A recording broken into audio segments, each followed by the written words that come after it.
Hi everyone, it's Sam from the Danger Planet, and today I'm joined by Jesse from Boring Conversation. Hey, everybody. And today we're going to be continuing our Madness of Malifaux faction focus articles, and we're going to discuss Tiri and the Bygone keyword.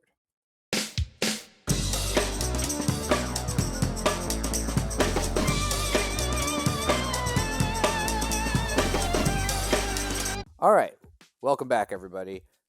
Previously, we've been covering the Masters and the new Madness of Malifaux expansion, which recently released. We're very excited about those, and we've been trying to give you an overview of the lore behind them, the major keyword mechanics, and how the crews play, as well as how to maybe play against them a little bit. And today, we're going to be talking about the new Outcast Explorer Society dual faction keyword, Bygone, and their master, Tiri. Yeah, and I gotta say, I am very excited about this keyword, and I believe you are too. Am I not wrong, Sam? Oh, I'm very excited. It's between this and Angler are the two that I'm like actually really pumped to play.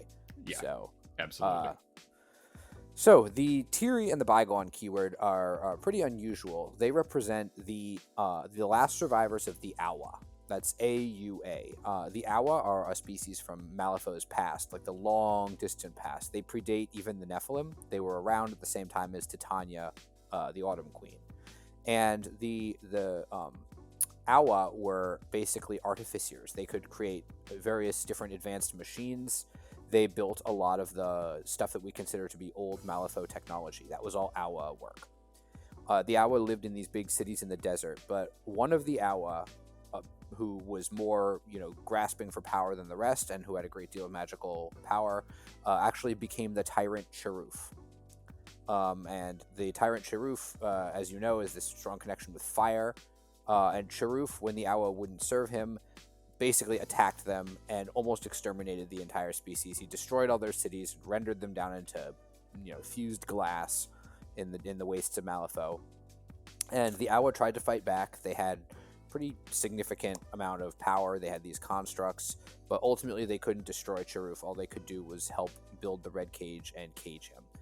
And Cheruf, in defeat and in being caged, cursed the Awa with this curse of ash, which over time gradually causes them to burn alive from the inside out. Their bones turn to ash, and they basically have been dying out as a result of this curse. And they've found out ways to slow the curse, especially high temperatures tend to do so. So they live out in the Badlands where it's extremely hot. And some of them actually live in the caldera of a volcano. But with Cheruf returning in the form of the Burning Man, because those who follow the lore can remember that the Burning Man is basically 50% Cheruf. The Curse of Ash has accelerated and become more potent, and the Awa have decided that if they are going to survive as a species, they need to figure out a way not just to imprison Cheruf, but to destroy him once and for all. And so that's what they've come to do, and they have made a pact with some members of the Explorer Society. The Explorers actually made contact with the Awa just in the course of exploring Malifaux's unexplored areas a while ago, and the Awa held themselves aloof for a while, but decided they need the help of the humans if they're going to destroy Cheruf and end their curse. So that's the Awa, and Tiri is a young Awa who was born around the time the Cheruf was originally rising and attacking them. So young by Awa standards, but obviously centuries and centuries old by human standards. Um, and she has been elected as their leader, basically. So she's the one who has made the decision to bring the Awa caravan, which is their nomadic lifestyle, out of the Badlands, out of the wastes, and back to civilization, so they can hopefully attack and help defeat the Burning Man on Cheruf once and for all. So it's kind of a lot going on here. Very deep Yeah, backstory for them. yeah, for sure. They're actually like, correct me if I'm wrong, but they're like an offshoot of the Fae, right? They are considered Fae. Yeah, so the term Fae in Malifaux refers to any of the original inhabitants of Malifaux, Hmm. any of the ones who arose on their own, as opposed to the Nephilim who were created by the Fae. Hmm. So they're kind of like the Valar, I guess, for the Sure. Lord of the Rings people out there. But yeah, Awa are a type of Fae, along with Dryads and Gigants and Sirens and a few other types. Very cool. Yeah, this whole keyword gives me like a real. I was a big fan of the Homeworld series of RTS games that Microsoft put out a bazillion years ago. And this whole keyword gives me a real homeworldy sort of vibe, kind of mishmashed with like the Draenei from World of Warcraft. I really dig the aesthetic of them. Yeah, I didn't notice it until you just said it, but they are kind of Draenei-esque, Yeah. which is kind of cool. I also they remind me a bit of the Denis from Myst. Yeah, definitely. In the way that they've left behind all these technologies of themselves, which is they're pretty cool. They have a really kind of a neat vibe to them. They're desert dwellers. They have these kind of weird gray skins. They look a little bit like Protoss. Yeah. So yeah, definitely. I think there's a lot of elements of different kind of like high-tech precursor races, which is a pretty common fantasy and sci-fi trope. Yeah, I dig it. So this keyword actually introduces a number of kind of unique rules to the game, doesn't it, Sam?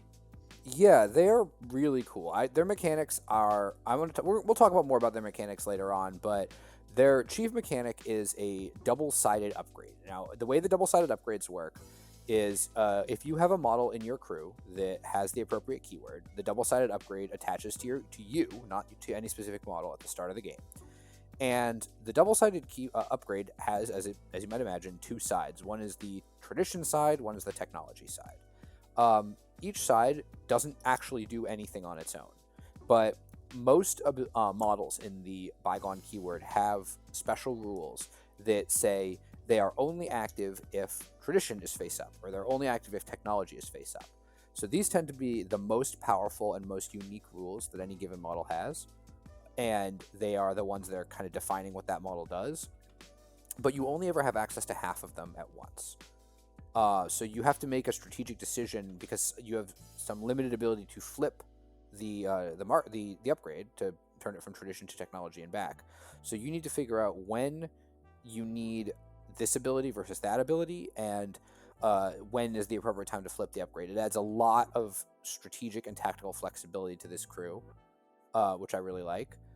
The other thing I really like about this is that it's a very complex mechanic, but all the complexity is sort of negative in the sense that it takes things away rather than adds them. So it doesn't require your opponent to do a ton of bookkeeping. It more you, the player playing Tiri, have to do a lot of the bookkeeping. So Malifaux is a very, very complicated game, and the more that you can play your crew and not worry as much about the bookkeeping that your opponent has to do, the more the complexity is like not overwhelming, you know? Yeah, for sure. And I think one of the things that I really like about the whole double-sided upgrade mechanic is it, to your point, it really puts the onus on the player that's piloting the keyword. And activation order becomes such a big thing with this crew. I think more so than probably a lot of other crews in the game, because to your point, there's only certain ways that you can go about flipping the upgrades. I think Tiri herself is pretty much just, that's it, right? So the time at which you activate either of her two versions throughout the turn has a really big impact on how the turn plays out. It's not like a typical master where most of the time you're activating with them very, very early in the turn. For you know, the vast majority of keywords out there, you really have to be really tactical about when you decide to take her activation and potentially flip an upgrade or not, depending on your needs. Right, and there's also a secondary mechanic for this crew, which I approve of. It's a much simpler mechanic, but this one is it's like a sub-theme. We've talked about how the Awa are basically trying to protect themselves from the Curse of Ash, and one of the ways they do that is through, apparently, the shielded condition. So almost everyone in the crew has a special rule called Scars of Cheruf. And what Scars of Cheruf says is that if at the start of your activation you have any shielded on you at all, and it checks when you're chosen to activate, not after any start of activation abilities go off, just when you're chosen to activate. If you have shielded on you, then for the duration of that activation, you get a tome on all your duels. And a lot of these models have either lots of tome triggers or sometimes even exclusively tome triggers. And also many of them have multiple different tome triggers. So this crew, I think this seems unrelated, but I think it's related to the tradition technology thing, where a lot of the abilities that are granted to you by the tradition technology markers are triggers. They're triggers that can only trigger if you have one of the upgrade sides up. So this lets you actually take advantage of these abilities that you've built your whole crew around having access to just by building in these triggers. But anyone who has played Malifaux knows that building in triggers is just generally a very, very strong thing to be doing. And so the Bygone keyword really wants to be able to spread shielded around and keep shielded spread around in order to keep those triggers out. Yeah, and I mean, we'll talk about it more when we get to Tiri the Architect, but just as an example, on that card, she has a trigger on her defense and her willpower, and then on her back of card, she has 5 tome triggers and only 1 ram trigger and no other triggers of any suit. So you can see where building in those tomes can be very, very critical to making sure that you get the most out of your models and you have efficient activations. And remember, those defensive triggers, she doesn't actually get the free tome for. It's only during your own activation. Oh, okay. Good point. Which I think that would be a little busted, to be honest. I also really like the way this works with the shielded condition, because the shielded condition is one your opponent has actually a huge amount of control over. Yeah. They can just hit you and knock off the shielded. And so shielded's not optional. You have to use it. So I think that this was a cool decision. It also adds a lot of counterplay to the crew because, as we've said, building in triggers is very strong. If they have that strong ability and there's no counterplay, it would just feel terrible for your opponent I think it would be way too strong. So this adds a lot of counterplay to Tiri, and also, again, makes activation order, as you've discussed, very key, because if you have this model that has shielded and you want to get its triggers, maybe you need to activate it now before your opponent has the chance to whack it and knock the shielded off. Yeah. So definitely. I think that this crew has a lot of really cool mechanical play. Yeah, definitely. So anything else that you wanted to mention? Kind of overall ways that the crew functions or plays before we get into Tiri the Nomad? Yeah, just sort of broadly, I think this is a crew that tends to be a little bit fragile. The shielded does even that out a bit. But it has a lot of flexibility, as you might guess, and it also has a lot of mobility. Like, there's a lot of stuff in this crew that allows you to push your models around out of activation or push your enemies' models around, and that's very, very strong in this GG. So when you're playing the Bygone crew, you want to stay in motion. Yeah, definitely, and that's actually kind of a theme with some of the other support models and minions that I think we're gonna kind of go over as we discuss some of the other keyword models. It's pretty cool, and I like the way that they've really incentivized you to it's almost like you're keeping your models in constant motion, kind of like you said. It's I don't know, gives me a cool picture in my mind, I guess. Yeah, no, it is neat. I like it a lot. So, shall we talk about Tiri? Yeah, let's. So Tiri the Nomad is, I'd say, very much a support model that is trying to help the rest of your crew do their thing. She's got Scars of Cheruf, like everyone else does. She has Arcane Shield, which is great because she builds her own shield. She doesn't need to be fed shielded in order to get her Scars of Cheruf trigger. And then at the start of her activation, she can flip your upgrade. So this is the version you play if you want to be really flexible with the upgrade, because every single time she activates, she can flip it. Doesn't cost her anything. Doesn't cost any resources. Doesn't lock you out of the other side. You can always flip it back. She just, every time she activates, she flips it. So this is absolutely like maximum flexibility on the upgrade. And then finally, her last front of card ability is, I think, probably the most important. Let Bygones be Bygones. It's a 6-inch aura once per activation. When a friendly Bygone model resolves an action in which it declared a tome trigger, it can draw a card. So this just allows you to draw a really huge amount of cards. Probably in the first turn, 1 card every time a model activates, or a couple of models maybe not, but generally you're going to be drawing like 5 or 6 cards a turn with this if you're bubbled up. And even in later turns, once you spread out and started losing models, it's not hard to draw at least 3 or 4 cards. That's a lot of cards. Yeah, definitely. Anything to... Sorry, I interrupted. No, I was just saying, yeah, it's a lot of cards. And, it definitely incentivizes you to stay kind of within that bubble. Now, it's a pretty big bubble, which is good. It doesn't force you to really ball up or anything like that. But, man, a master that can generate resources, not only during its own activation, but during every other activation in the turn, is very, very valuable. Yeah, and it's passive. She doesn't spend AP to do this. It just happens. Mm-hmm. Absolutely. So, yeah, I'm a big fan of this front of card, but it's pretty clear that she's meant to be hanging back and supporting a bit. And so when you look at her attacks, you can see she has Earthquake, which is an attack that we've last seen on Surveyors, which is not that impressive damage-wise. Amusingly, it has Critical Strike, which is not, I think, going to make a ring. It'll be like cute sometimes, but especially since you don't build in rams, it's just kind of there. But it is cool that this attack staggers anyone who's damaged by it, and the Tome Trigger, which she can build in, allows her, when she splashes a blast onto a friendly model, to heal them instead of dealing damage. And that, I think, you're going to be doing a fair bit, especially because this is not a gun attack, so you can shoot it into melee. So what you can do is, if you have friendly models engaging an enemy, you can hit the enemy, you can stagger them, and then you can blast onto the friendly and give them some heals. Yeah, and just speaking from the perspective of somebody who has played a lot of Misaki and some other masters that do have a min-2 attack with Crit Strike, while you're not necessarily going to be hitting it all the time, the ability to dedicate a card and a stone to hitting a min-4 attack, in this case with a blast that also does staggered, can be pretty clutch, especially where this is a stat 6 targeting move. So most of the time you're going to be a plus stat on your opponent. I think that's definitely worth considering. Yeah, I think it's a cool attack. I think I often, looking at her card, though, I think that I'd much more like to do her second attack off the path, which is familiar from people who played Title Yedza or Title Zoraida. This one is an 8-inch attack. It's stat 6 versus willpower. You discard up to 2 cards, draw the same number of cards you discarded, and move the target equal to a value based on the value of the card you discarded. So for each weak, you move 2, moderates are 3, severes are 4. So you can push a model between 4 and 8 inches, or move a model between 4 and 8 inches, and cycle 2 cards in your hand, which is a lot of value. Yeah. And man, oh man, both those triggers are intense. Yeah, she has Burnout, which is 2 damage again fast.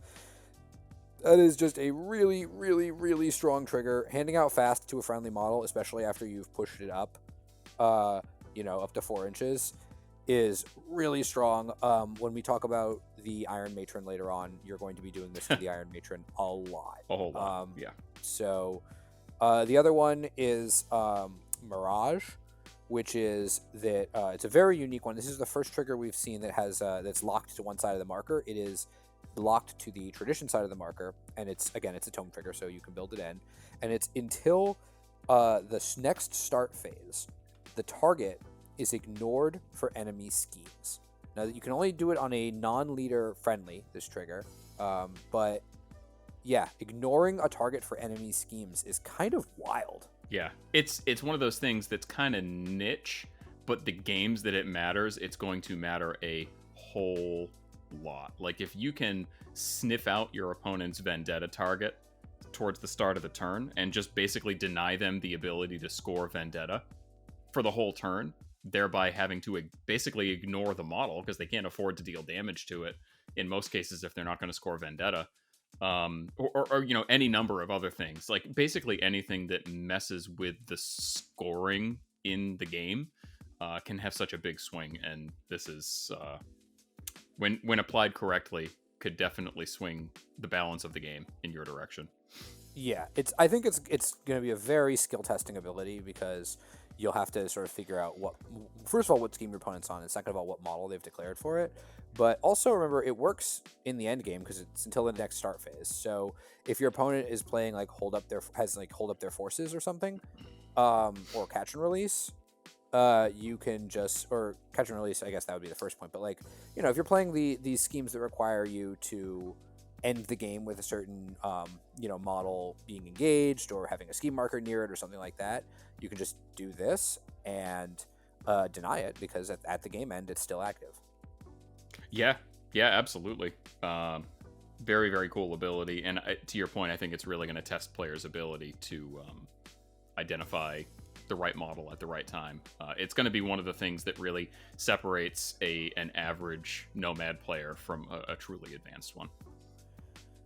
Okay, and then so she has 2 more abilities, 2 tacticals. One is Distortion. This one's a little interesting. It's a once per turn ability. It drops a scheme marker within 3 inches, which is very close by. And that scheme marker has a little 3-inch aura that gives all your dudes concealment. That's pretty. I think that's something that you're probably going to not do super often, but you'll do it when you need to.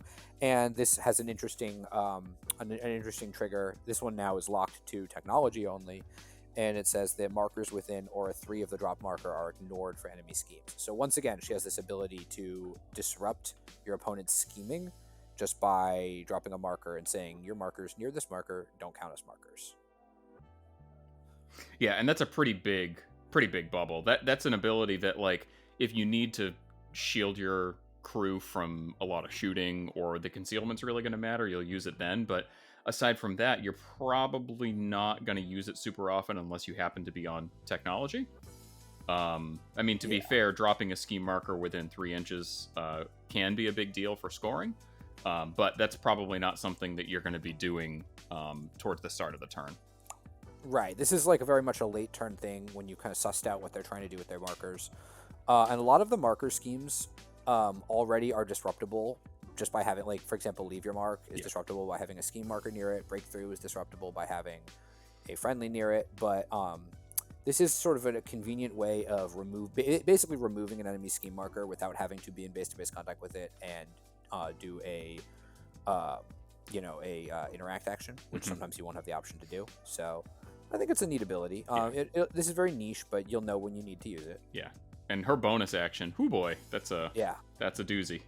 So she's got Impassioned Defense, which is a pretty basic bonus action. Lawyers have it, Allison Dade has it, lots of people have it, but it's very useful. It's just range 8, friendly only, target gains shielded +2, and she has a tome trigger she can build in to hand out focus, and a mask trigger to take the action again. It's pretty much, this is here to help you enable Scars of Cheruf. Right, and the fact that you can potentially build in the tome triggers, just the efficiency you gain from giving out focus and shielded with a bonus action is not to be sniffed at. It's a big deal. Yeah, and 2 shielded is a lot more than 1 shielded. It means they have to actually dedicate effort to knocking it off. They can't just sort of launch a little bit of chip damage at you from some cheap minion. They have to, like, try to get 2 attacks that will hit before you activate, which is not always easy. Yeah, definitely. So this Tiri is really cool, very supportive of her crew, and very much set on both disrupting enemy schemes and enabling your own abilities. But let's look at Tiri's title form, the Architect. Yes, let's. So she's got some stuff that she had from her original form. She's still got Arcane Shield. She's still got, Scars of Cheruf, obviously.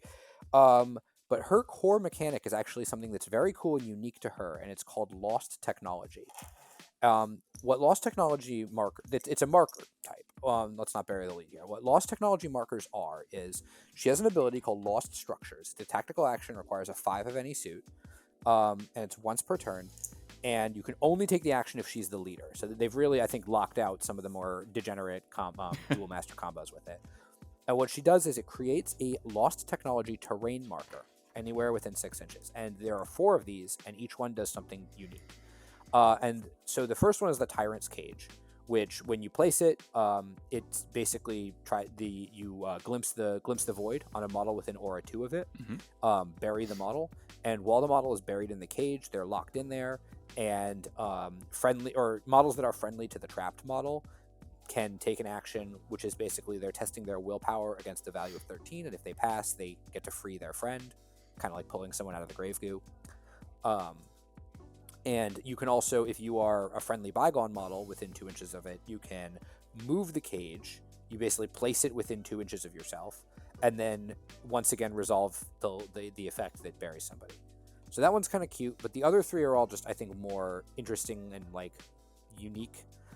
Each of the other ones, the Mass Distortion Device, the Ancestral Tomb, and the Icon of the Awa, have 2 abilities, one each for tradition and technology. So they do one of 2 things passively based on what upgrade you have face up. So the Mass Distortion Device either gives all your friendly models flight, basically. You ignore models' terrain and vertical distance while moving if they start within 6 inches of it. Or Gravity Well, which is really strong. Yeah, I mean, putting Gravity Well on a marker that you can move around and your opponent has a difficult time interacting with, they can't just kill it, is, that's pretty gross. The Ancestral Tomb is enemy models with an Aura 6 cannot reduce the value of their own focused condition, which is kind of interesting. Super powerful against certain crews, for sure. But you do need to have it in the middle of them. Right. And it has the other version of it is Weight of Lost Souls, which is friendly Bygone models get a plus twist to all willpower duels. I mean, this is something you'll know exactly when you need it, and you'll know when you don't need it. Like, you don't care about against Perdita. You'd very much rather use the focus thing against Perdita. But against Pandora, having a positive on all your willpower duels is pretty sweet. Mm-hmm. And then finally, the icon of the Awa is either has enemy models within Aura 6 cannot be unaffected by terrain and can't place terrain markers. This is a very niche ability, but if the opponent's crew is placing terrain markers, it's useful. And then the other version just gives all your dudes don't mind me, basically. Which is interesting. That's definitely one, again, where you're going to know the right situation to apply it. I mean, you having played a lot of Ma Tucket, just like me, can you imagine dealing with this stupid piece of terrain playing Ma? Oh my god. All of a sudden, Ma's taking damage from her own pit traps, and you can't put any near your opponent. It's so really gross. frustrating. And then Tiri has two other ways to interact with the markers. Now, obviously, if your opponent could just remove the markers, this wouldn't be very impactful. So she has a rule that says you cannot remove lost technology markers from play.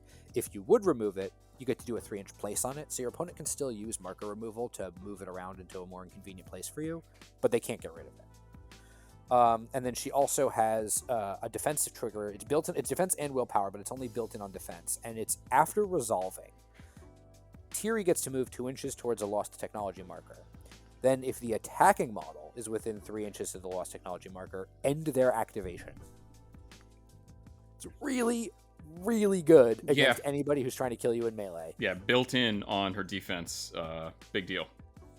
Yeah. Now, the 3-inch aura means that if somebody has a 2-inch engage, realistically, they will be able to position if they have enough movement outside of range of ending their own activation.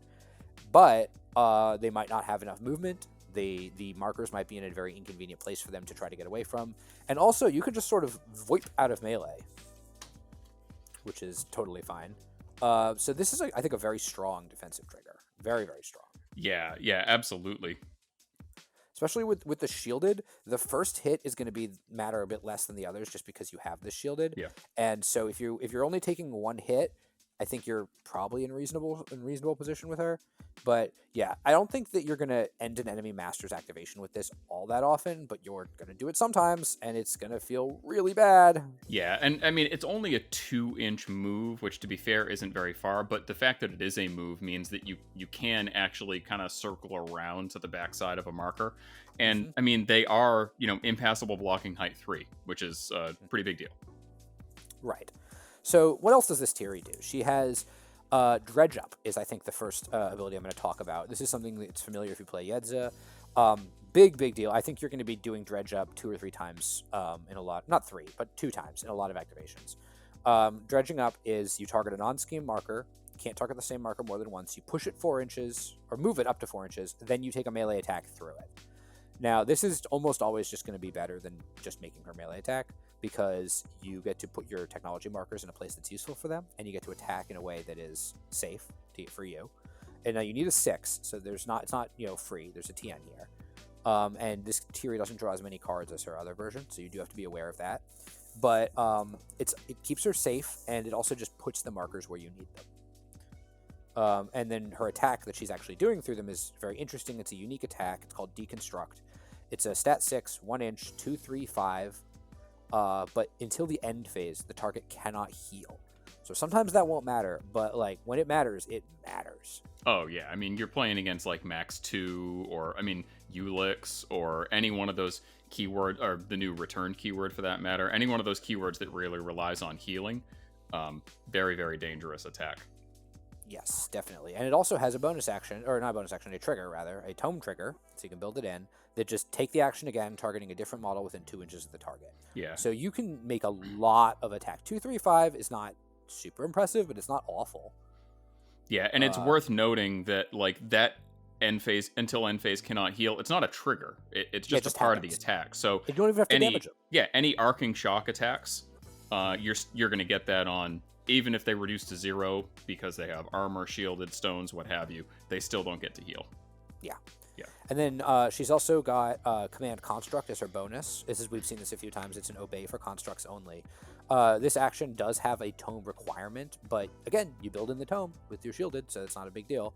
It's a stat 7, which means stat 7 is where you start thinking about being able to use this offensively. Mm-hmm. And it's got 2 very interesting triggers, both of which are tomes and both of which are locked. So the technology trigger is the target gains focused, which very straightforwardly, the way resolving generated actions works, you get the focus before you make the action. So if you're obeying somebody to attack, they will do so with focus. Talk to Yan Lo if you don't realize how strong that is. Yeah, same thing with Misaki too. I mean, that's one of the things that makes her obey so efficient. It's great.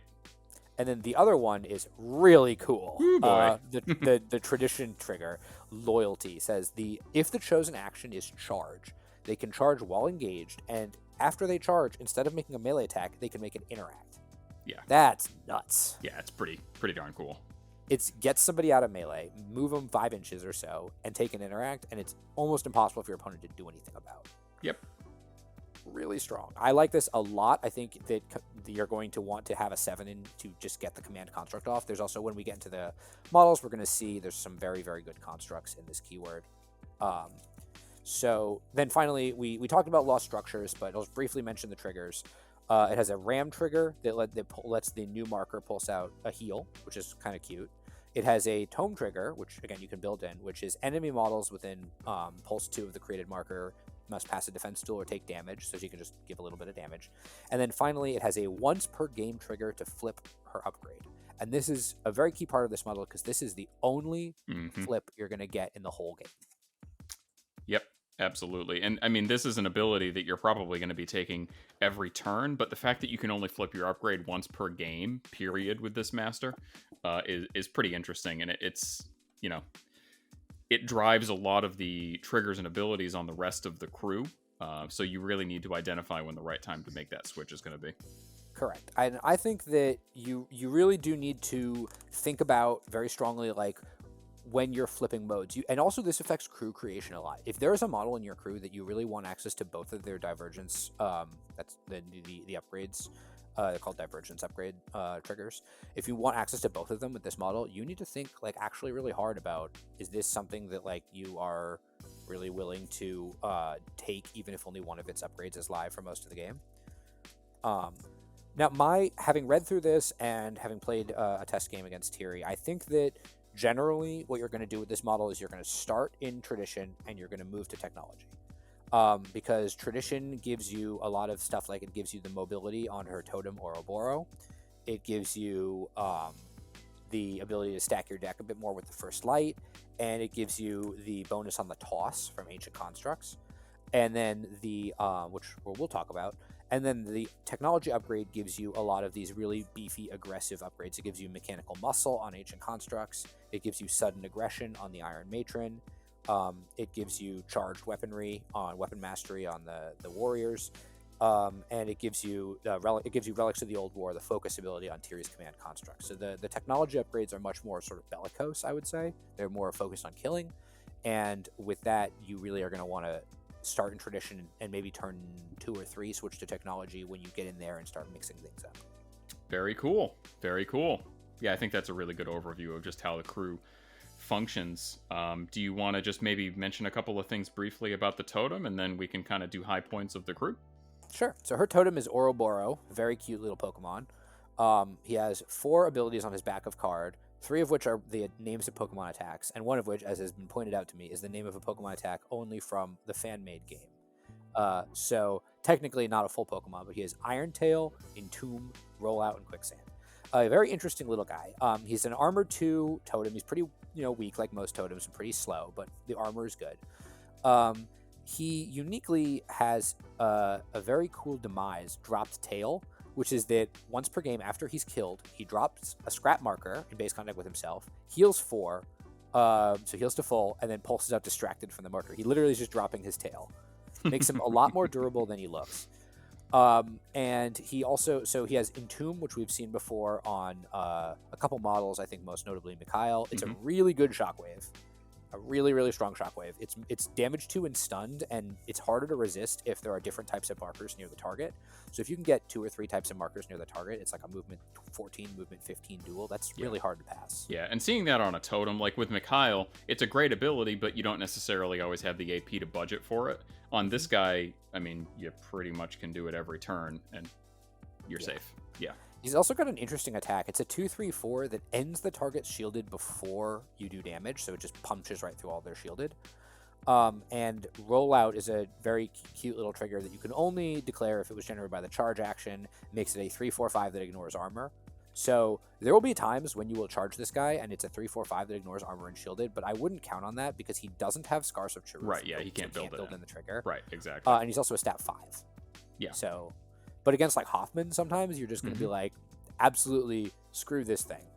Blow it up, 3/4/5, no armor, no shielded. Yeah, and another thing worth noting on this guy is that he's not insignificant, which is great. Anytime that you have a non-insignificant totem, it's a big deal. And if you're on, what do you call it, Tradition, he gets +3 move and is unaffected by severe and hazardous, so he turns into a move 7 significant model.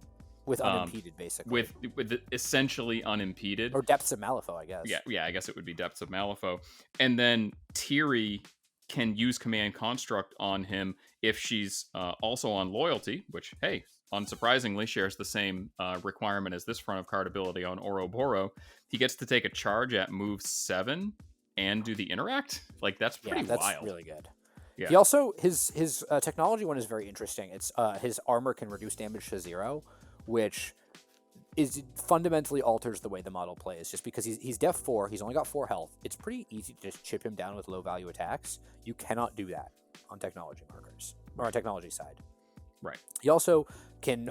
It sort of helps him. It's actually kind of ironic that he kind of ignores hazardous terrain no matter what, because he ignores hazardous terrain on Tradition, and on technology he just walks through it and reduces the damage to 0.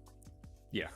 And so it's possible, you may have mentioned this at the start, and I just overlooked it, but you can start the game with your upgrade flip to whichever side you want, right? Yes. Yeah, you start on either side. Okay, cool.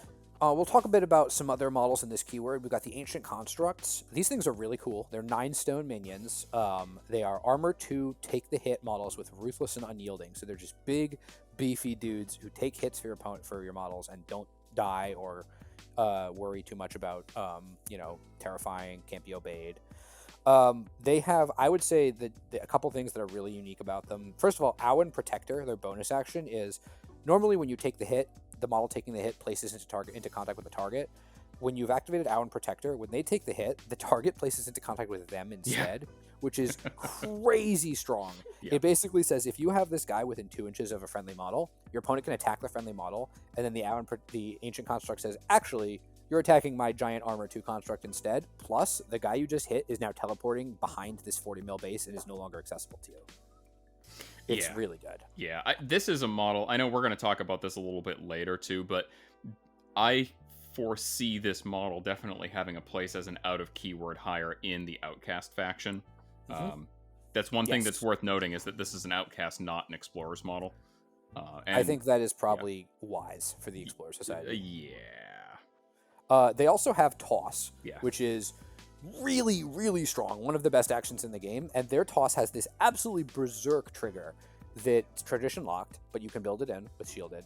And it is, if you tossed a friendly model, until that model activates, all of your opponent's attack actions against it are at a -twist. Yeah. So a lot of the danger of tossing someone forward is you're basically tossing them into danger. Who cares? So these guys are great, but you sort of want... The other thing about them, that the Ancient Constructs that I want to mention, which is cute, is that this is so far the biggest and baddest thing you can turn a Hopeful Prospect into. And I actually think that that's good enough, that, especially in Tiri 1, where you're drawing a million cards, I actually think that taking a single Hopeful Prospect in a lot of her list is just going to be correct, because they have a 14-inch gun, they heal and remove conditions, so they're not useless, and it's not unreasonable for you to draw 12 or 13 of Rams at some point in the turn, and then just take a giant crit strike shot, blow somebody away, and turn into a 9-stone robot. I don't think that's super unlikely to happen. Yeah, because, I mean, previously, pretty much the only thing that was worth turning into was, like, a Brock Inspector, and they were just kind of, like, okay-ish. for that? Yeah, like, it's... Yeah, these guys are actually like beefy and dangerous. So, they're pretty cool. The other model that I think is really key in this list is the Iron Matron. The Iron Matron is one of Tiri's henchmen. She's the Explorer Society one. She is the model in this crew that does damage. She is a giant armored construct with Cruel Disappointment, which is a very strong piece of defensive tech. Very, very strong. If you can't severe models around her, and she has this built-in armor and often shielded, you can be pouring high-value attacks into her, and even good high-value attacks that hit her are going to be dealing like 1 or 2 points of damage after shielded and armor. Yeah, definitely. And it's a henchman. Like, you can still stun. Like, okay. Yep. He also has this kind of fun ability to, friendly models can't get distracted or slow. That doesn't matter as much. But what really matters is that she has a great sword, which is it's a range 2, 3, 4, 5 that gets a built-in plus twist if she didn't charge. And she has a bonus action that pushes a friendly model with it up 3 inches. And then if you are on technology, that model can then take a melee action, which she'll often do on herself. So what I think really is, there's other stuff she does, but I think a lot of the time what you're doing with the Iron Matron is you're going to activate Tiri. You're going to off the path her and give her fast. So now she is fast and is also pushed forward. And then you might also even toss her. It's up to you. But now you have this giant model that is got shielded from Tiri's impassioned defense and has focus and has effectively 4 AP and now is doing a bunch of 3, 4, 5 attacks with a built-in plus twist. She'll just kill things. Yeah, the fact that this model is size 2 instead of size 3, so it can be tossed by the construct, is wild. Yeah, it's really strong. I think a lot of the time what I'm going to be doing with this model is never taking any walk actions. Her way of getting around the board is being tossed and being off the path, and she will be burned out. She will be given focus via whatever means you feel like doing it. Like, example, Title Tiri can do it pretty easily with Command Construct. And then she will just murder people, like really, really murder people. I do also like that this is good against stuff with hard to wound and armor, just because she can punch through hard to wound with the double plus from focus and not charging. And she also generates scrap, which we haven't mentioned it, but a lot of models in this keyword have abilities to kind of eat scrap and do stuff with it, usually hand out shielded. And it's very important to keep the shielded out there. And then the last model that I think I really want to go into detail on, but Jesse, let me know if you have someone else to talk about, is the Unseelie engine. Yeah, definitely. The Unseelie engine is their shared model with Returned. Very different from everything else in the list. It doesn't have any tradition technology abilities. It does have Scars of Taruf, but the triggers that it builds in are they're fine. Like, I'll be happy to build them in, but they're not why you're taking it. The big things that it does are, first, it has 2 auras. Each one it can set up as a bonus action. They're 4-inch auras. One of them is enemy models that are targeting friendly models in Aura 4 with a non-melee action get a -1 to their duel. And then the other one is Ritual of Cleansing. You end the stunned condition on friendly models in range, and friendly models that share a keyword with this model cannot gain stun. And both of these auras end during the end step, but you can suffer 2 irreducible damage to keep the effect until the next end step, which means you can do one of them turn 1, then turn 2 you can do the second one, and have them both active at the same time. Or you can just have one active, but you can keep it active so you don't have to activate it top of turn 2 to keep it active. It's just constantly on. I think Hidden from the Outside World is pretty much going to just be on all game long. You'll never let it drop. Ritual of Cleansing is the anti-stunned one. That one's a little bit more, specific, but if you're playing against Pandora, I would love to just make Pandora's crew not function. Yeah, definitely. I mean, yeah. Being able to clear stun in a large area isn't going to affect that many matchups, but there are a couple of key ones that it's really going to allow you to, keep the gas in your tank, especially against your Pandoras, like you said. Yep. Yeah, pretty impressive. This crew, yeah. This model also has another very cool function, which is that when it would heal, a friendly model with an Aura 8 may heal instead. So you can kind of keep this one in central, and then as long as you keep your crew within an 8-inch Aura, which is really big on a 50 mil base, you could just feed healing to them. So if I'm playing the Unseelie engine, I'm going to consider out of keyword hiring a machinist, because the machinist's job will just be attack the Unseelie engine twice, because when a machinist attacks a friendly construct, you can choose to heal 2 instead of dealing damage. So you just whack your own Unseelie engine twice, heal off the damage you're taking from keeping your auras going, and then also spit the healing out to other models that need it. Yeah, it's going to be kind of interesting seeing, if you end up playing into Neverborn, just because Candy is such a common out-of-keyword hire, it just kind of makes me wonder how much we're going to see that kind of game of chicken where are you going to hire Candy? Because I'm going to hire the Unseelie engine. And, who ends up taking the pick and who does not.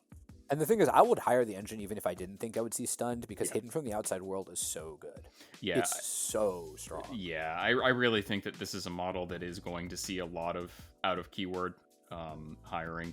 It just brings something to pretty much every crew. Mm-hmm.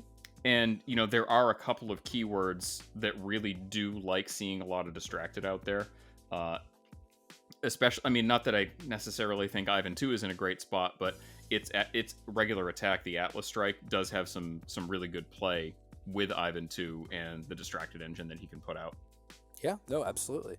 I think this model is really cool. It's a support model. It's an 8-stone support model, so it's pretty beefy and hefty, but it is armor 2, and it kind of tough to remove. So you can just have this guy walking around healing your models, and if something gets close to it, it's not like it's going to fall over the second it gets attacked. Right. That's kind of the deal with that. What do you call it? Cryptologist. Is ancient technology is really cool, but cryptologists are also really easy to kill. So most of the time it's sort of a non-issue. With this model, if you get it kind of in the middle near some of your opponent's models, that ancient technology could really come into play a lot more frequently, because this thing takes work to put down. Yeah. So wrapping, I guess we can kind of talk about the keyword as a whole now, kind of wrap it up and talk about how they play. So I think the keyword's really cool. The Owl Warriors and the First Light and stuff, the sort of lower cost models, tend to be very supportive in handing out shielded. So this is going to be a crew that really requires you to empower a few specific high value targets. I also think that this crew is going to have a harder time just killing stuff. It's not a very killy crew. You have the Iron Matron, who's very killy, but that's a single model.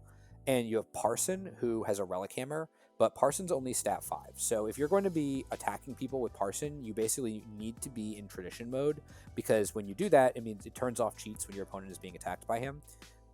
So it kind of lets you just hit people with that hammer and not worry as much about your stat 5. You can just force it through by spending cards. But I think that generally, outside of those two, the offensive capacity of this crew drops off pretty quickly. So what you're really going to be trying to do is use your maneuverability to, pick out, isolate specific enemy models, and then start pouring your few very high value attacks into them. And I also think that you need to be managing your shielded very effectively, because you have a lot of models that are just much worse if they don't have shielded, and you also have a lot of models that are fairly fragile, but armor and shielded together just is really good.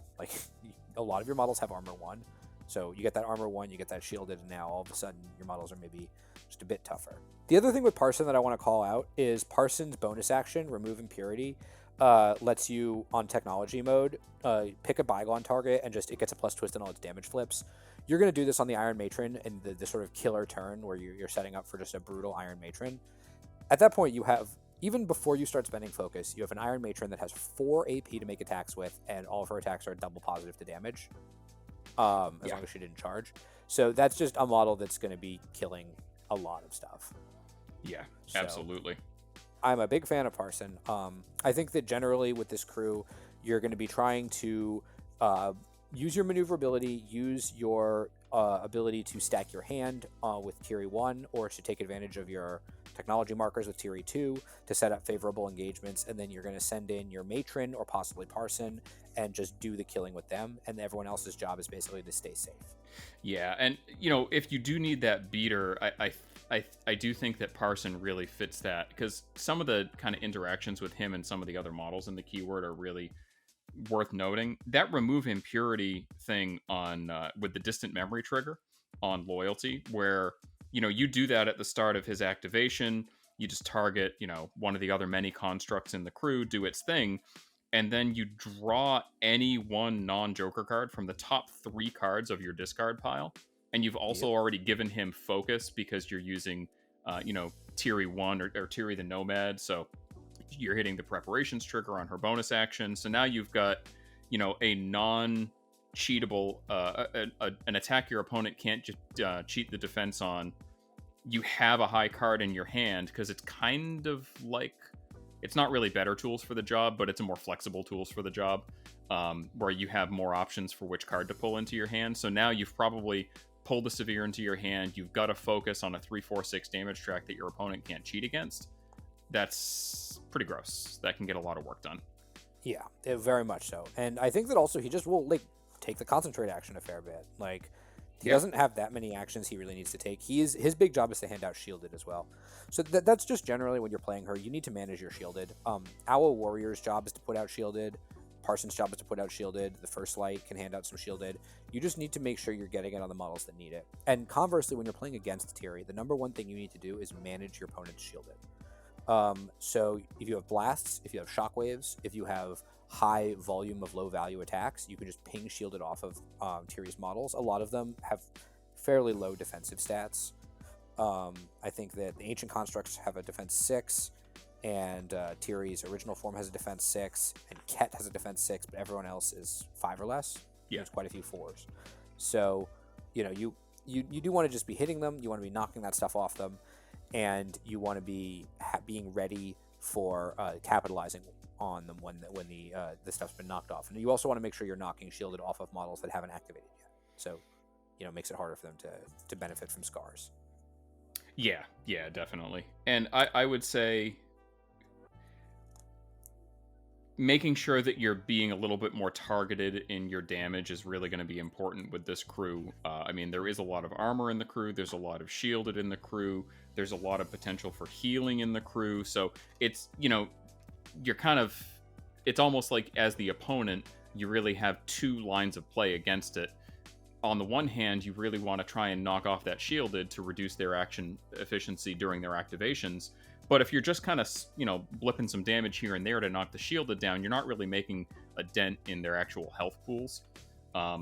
You're really going to have to pour a significant amount of AP into a single model at a time to bring them down.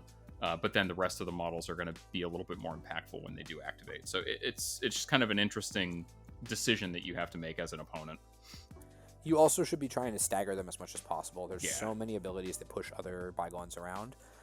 Any abilities you have to spread staggered is going to help a lot. So I think, for example, Tiri into Tiri, you're going to be doing a lot with the Earthquake because it blasts, knocks off their shield, and staggers them.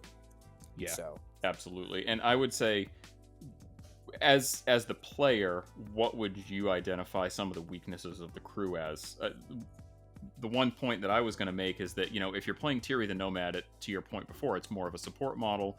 She has a lot of resource generation. There's a good bit of card draw and card cycling that she can do. Tiri the Architect doesn't really have as much access to that. The crew in general doesn't generate a ton of resources. Yes, I would say the crew doesn't generate a ton of resources, and they also they do not have any good ranged attacks pretty much in the crew. The keyword just doesn't have good ranged attacks, and they have a limited number of models with good damaging melee attacks. So they're going to be able to dance around you, and they're going to be able to isolate individual models and sort of whack them down. But their damage output, I think, is a bit lower than some of the other crews, and they also it's almost all in melee. So. Yeah, and they have an absolute boatload of TNs. Every single one of the models has at least one very important action that has a TN, so you're really going to have to be careful about how you apply your resources when you run these guys. Yep, and that's actually one of the reasons I really like constructs. They don't have a TN on the stuff that they do. Yeah. I think that it makes them very good, but Parson does, and both Tiris do. So. So that's the Bygone keyword. I'm really looking forward to playing it. My big question with the Bygone keyword is how am I going to convert the lost technology markers? I'm going to want to build them. I might 3D print something. I would absolutely love it if the starter box for this keyword, or the title box, I guess it would be, actually comes with technology markers. That's not really something that we've seen so far in Malifaux. That would be very, very cool. Yeah, I considered that. That might be something they would do. I would like to see it. I'm not certain they would do it, but I would like it. But even if they don't do it, like it'll open up my ability to maybe this is the kick I need to kind of get my 3D printer running again and Yeah. 3D print some neat little markers. Since you can only have one of each technology marker, it would be pretty cool if they did include those in the box. I agree. Yeah. And that's... Yeah, I mean, the only other thing really was, do you see in either Outcasts or Explorers any really key out of keyword hires that you'd bring into the Bygone crew?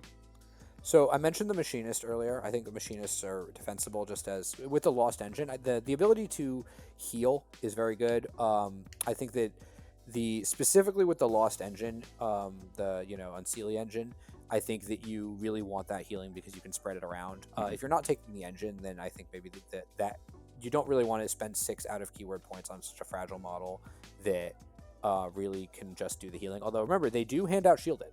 Yeah. The Machinists do hand out shielded, and they do so without needing a scrap marker, which is pretty cool. I think that generally the other out of keyword hires that I would take are just sort of general out of keyword hires that I think are strong in Explorer Society, like Austera and Twiggy. Mm-hmm. Maybe Jinbak or something like that. Yeah, I think one of the things that's cool about this keyword is that it's one of the only Explorers keywords that really doesn't need the Emissary, because it kind of does the Emissary's job already. Yeah, the constructs are really good at that. Yeah. Although I will say the Emissary does have Phalanx, which is cool, but it doesn't work the way you want it to. Right, exactly. Just letting you know that now, that the Phalanx does not trigger Scars of Charuf because Scars of Charuf checks when they're chosen to activate, and not when they activate. Phalanx triggers after they've the activation has started. If you are playing Tiri as Outcasts, then I mean, just like any other Outcast keyword, that Emissary is probably just printed money here, because some of the stuff that it can do, especially like handing out Accomplice, the extra healing, like it just takes a lot of burden off of the rest of the models. I really feel like it could do some work. The problem becomes how many 9 or 10 stone models can you really fit into a keyword? Yeah, for real. The other one I'd want to shout out in Explorer Society is if you're in a double master environment, out of keyword hiring McCabe is a really good idea here. First, just because McCabe is one of the best out of keyword masters, like second masters to hire in the game right now, but also because he both hands out shielded, which is a big deal. He can generate scrap markers, which is a big deal. And his ability he can toss his upgrades to any minion, which means if you put the lightsaber on ancient constructs, and then have them in in technology mode, so they get their mechanical muscle trigger. It's just a 3-5-6 with precise. Yeah. It's in a lot of circumstances it turns their attack into like a 3-5-6 irreducible, which is just really not reasonable. He also has Know the Warrior, which he can hand out Know the Warrior, which gives the title version a lot of card draw, which he doesn't otherwise have. Yeah, and being able to put the Fated Mirror for that kind of Siphon Life aura onto a model that's already going to be kind of in the middle and hard to shift is probably a good play too. Yeah, so I think that I hate to be that guy, but like if you're in a double master environment, I think you can do a lot worse than McCabe 2 with these guys. Yeah, for sure. Cool. I think that probably about wraps it up. What do you think, Sam? Yeah, I mean, I'm really pumped to play with Tiri and the Bygone keyword. I think this is a keyword that's going to require a lot of sort of mental bookkeeping. It's going to be challenging to play until you get your own kind of turn cycle down. I think this is hopefully a keyword that I think is not going to present too negative a play experience to your opponent. You don't want there's a lot of like weird stuff in this crew, so just talk it out with your opponent, make sure they understand what you're able to do. Yeah, absolutely. Cool. All right. And so we hope you're enjoying this series of videos. We're talking about all the Madness and Malifaux Masters, so keep tuning in and we'll bring you up to date on all the new stuff. Until next time, thanks for dropping by the Danger Planet. Indeed.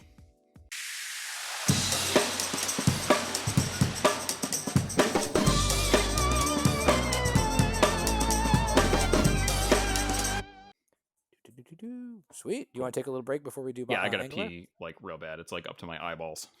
Oh man. I'll be right back. Where's your bottle?